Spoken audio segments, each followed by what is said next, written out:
ansiedade é um transtorno extremamente comum nos dias de hoje, né? E ela em primeira mão, ela é caracterizada por uma antecipação de alguma coisa que ainda não aconteceu. Então, na verdade, muito ao contrário do que as pessoas pensam, a ansiedade deveria ter toda a questão positiva, porque se a gente antecipa alguma coisa, a gente tem tempo de planejar isso. O grande problema, né, a grande questão negativa disso tudo é que como a gente antecipa, como a gente planeja, como o problema não existe ainda, o problema está só dentro da nossa cabeça, ele tem o tamanho que a gente criar. Então esse é o grande problema da ansiedade. E a ansiedade nesse sentido, quando a gente projeta alguma coisa que a gente ainda não sabe se vai acontecer, os pensamentos começam a acontecer de uma maneira extremamente ruim. Então a gente pensa que não vai dar certo, é sempre o pensamento negativo, que não vai dar certo, que aquilo não tem nada de bom. E aí os sintomas físicos começam a aparecer. Então tem taquicardia, tremor, aceleração de batimento, respiração ofegante, transtorno de sono, de alimentação, de tudo isso. A gente vive num mundo extremamente agitado, extremamente com muitos estímulos que estressam, né? Por exemplo, nos profissionais de saúde, antes você pedia alguma coisa para um profissional de saúde, o chefe pedia, ele pedia pessoalmente isso, essa pessoa ia, fazia, depois retornava. Agora é tudo por WhatsApp, por e-mail, é muito rápido, a resposta tem que ser rápida. A gente está vivendo num momento que a gente fala da síndrome do pensamento acelerado. Nos profissionais de saúde isso acaba atrapalhando mais, porque além de toda essa questão dessa aceleração de mundo que a gente vive, muitas vezes as metas colocadas são metas inalcançáveis, são metas muito longe do dia a dia, né? A outra coisa, os prazos são sempre muito curtos, né? O contato com o paciente é difícil, tem muitos pacientes que são terminais, tem muitos pacientes que estão sofrendo tudo aquilo, os cuidadores, a família, né? As pessoas chegam também nessa aceleração e vão falar com os profissionais de saúde no mesmo sentido. Então, na verdade, gira tudo um ciclo vicioso muito forte, que quem vive isso diariamente não tem válvulas de escape, acaba criando, né, fortalecendo essa ansiedade que já é comum, né, por causa desse pensamento acelerado. Quando a gente vive isso recorrente e não tem essas válvulas de escape, não tem maneiras de lidar de maneira adequada, esse é o problema de virar uma ansiedade crônica. E o prejuízo disso não é só o sintoma físico, como que eu falei, né, a taquicardia, tudo isso, mas muitas vezes é muito mais do que isso. Isso pode causar problemas físicos também de algumas outras doenças, pode desencadear doenças maiores, pode levar à depressão, pode levar ao estresse, pode levar ao burnout. Então tem outros fatores, a ansiedade parece que ela é o primeiro, ela é o início, ela é um fator operante para que outras doenças se instalem. Porque quando você está em ansiedade, você está em desequilíbrio fisiológico mesmo, né? Cada órgão do seu corpo está funcionando em um ritmo, o teu cérebro está funcionando em outro, nada está em harmonia. Então esse é o grande problema.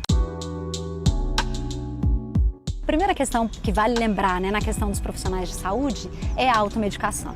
Então, tem dois pontos importantes na automedicação. O primeiro é, além, né, do fácil acesso à medicação, isso eu não vou nem comentar assim com ênfase, mas a primeira questão é a falta de tempo. Por causa desse mundo tão acelerado, ninguém mais tem tempo de fazer nada, ninguém mais tem tempo para cuidar de si mesmo.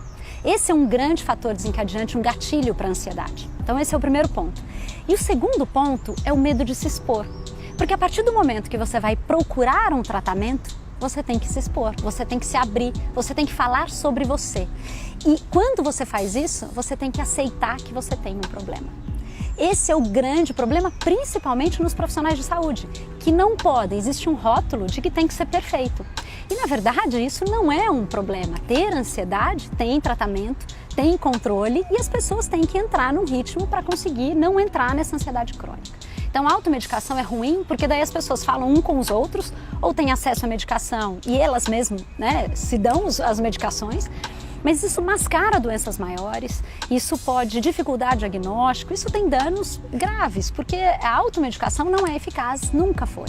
E se a gente for ver em profissionais de saúde, esse índice ultrapassa 30%. É um número muito grande nesse sentido e isso atrapalha todo o nosso processo de tratamento.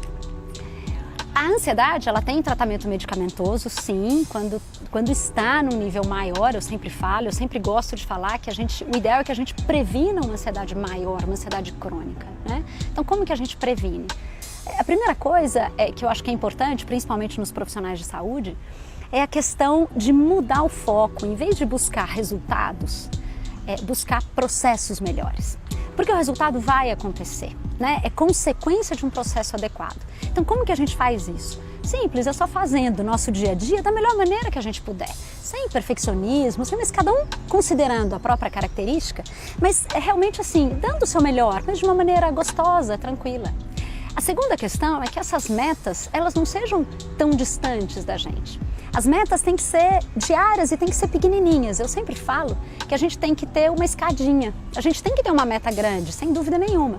Mas o que a gente precisa fazer para chegar nessa meta? A gente tem que subir degrau por degrau.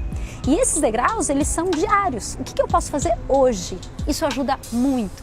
Isso depende muito da individualidade de cada um.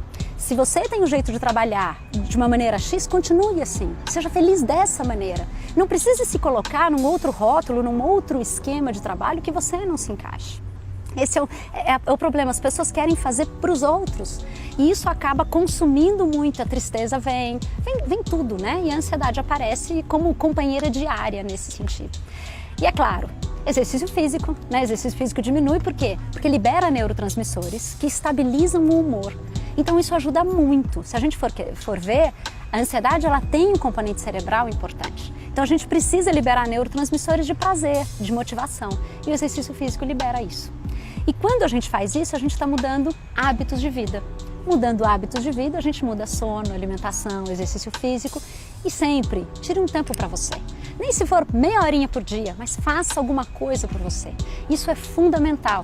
Parece que não, mas a gente passa horas do dia sem fazer nada, a gente faz um monte de coisa para os outros, só que a gente não para pensar na gente mesmo. Então, acho que essas são algumas questões importantes para prevenir, para que a gente não precise chegar lá na ansiedade crônica, tomar medicação e fazer um tratamento maior.